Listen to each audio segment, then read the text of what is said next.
Hey,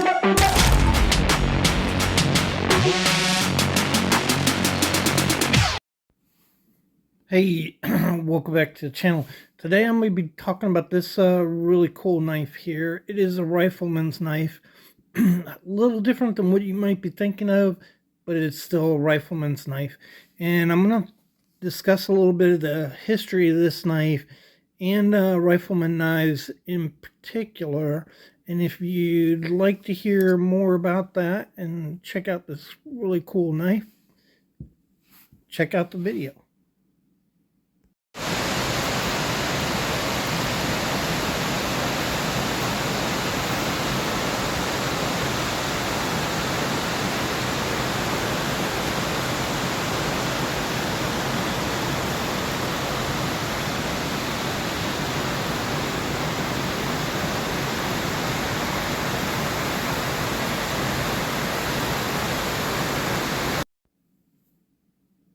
All right, welcome back to the fortified castle. And I just want to say thanks right off. Patty's Potato Peelers mentioned me in one of his videos. I really appreciate that. He is such a great guy, and I really enjoy his channel. You will too. If you haven't checked it out, go ahead and check out his channel.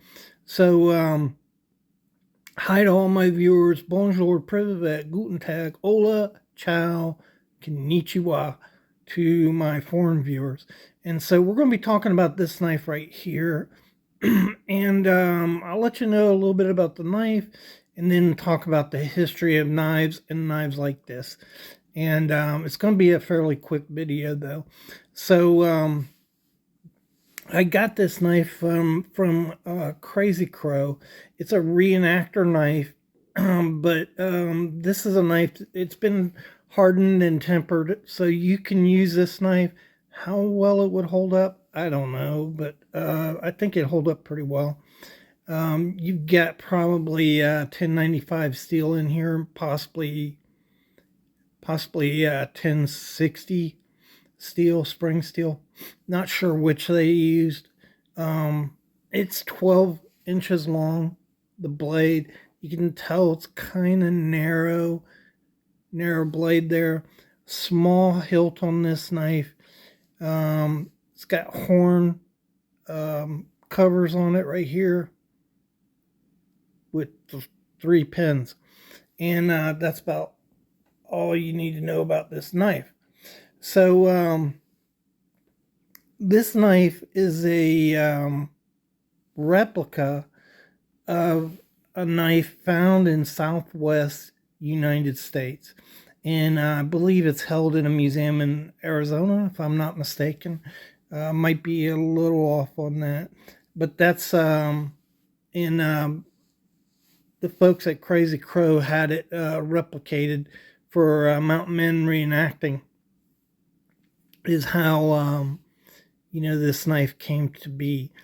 But this is a rifleman's knife, and you can see up in the picture, it's a little different than a rifleman's knife that you're used to seeing. The Ames rifleman's knife had a bird's head handle on it, and it was double bladed, and this is only single bladed. But the profile otherwise fits that, and the size fits the Ames knife. The Ames knife is known as a rifleman's knife because it was issued to cavalry riflemen in 1849, and they were used in the Spanish-American War. But only a limited number of these knives were made, like 1,000 of them. And a more popular version is the Hicks knife, which I'm showing you a picture of right now. Many more of the Hicks knife were made, and you can see, it was more the coffin style handle on the knife. And this thing shows so sharp it's poking into my covering here. So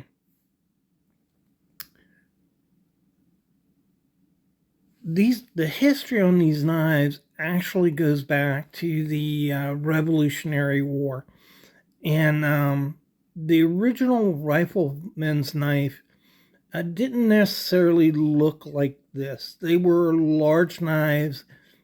They had no real defined pattern. They were just big knives, and they were used by men who were going out onto the frontier. At the time, the frontier was the Appalachian Mountains. So these were mountain men who were going out to the frontier to trap, explore, map the area across the Appalachian Mountains. And they were called riflemen because they carried a rifle. They carried a large knife like this. They often called these scalping knives or butcher knives. And they mostly carried tomahawks also. And so these are men that had to fend for themselves in hostile territory and learn to use these big knives. So where it really enters our history is that's you're talking about the 1740 to 1755 time frame when they were doing this. So when the Revolutionary War kicked off, these let me zoom in here.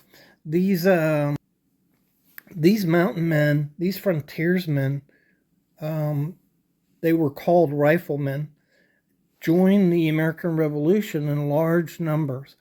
And back in those days, you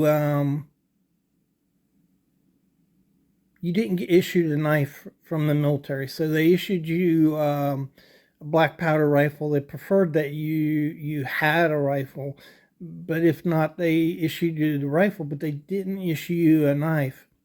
And so a great many different knives served in the Revolutionary War, but notably among them were these mountain men who had these big, huge knives.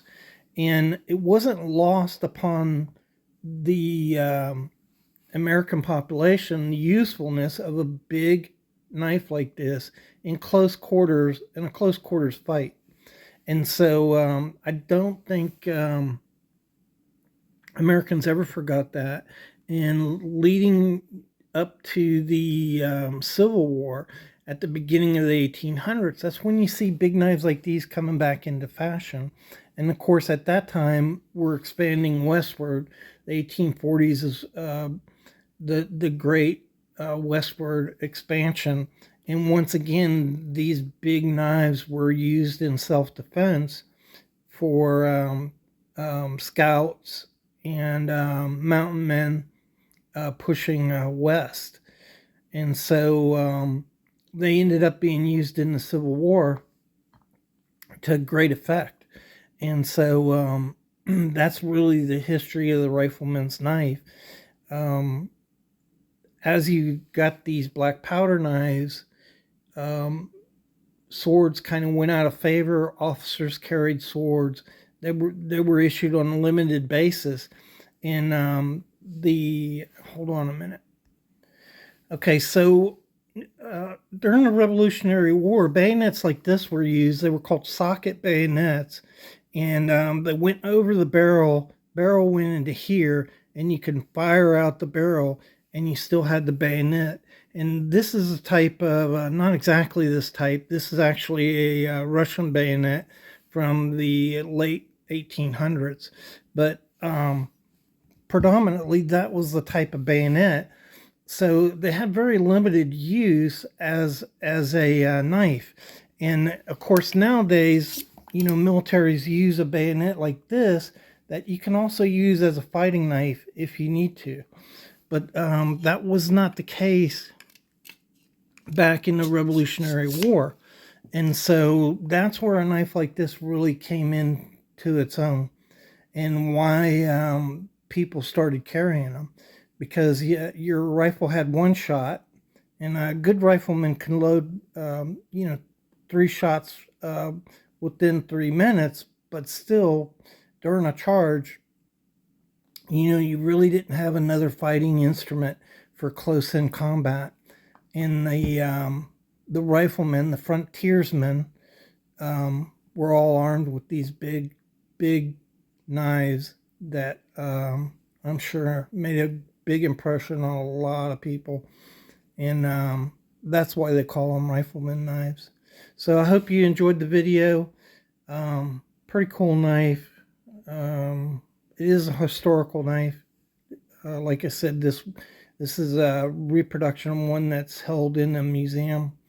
So hope you enjoyed it. Hope you found it informative, and I really appreciate all your support, guys. Thanks again.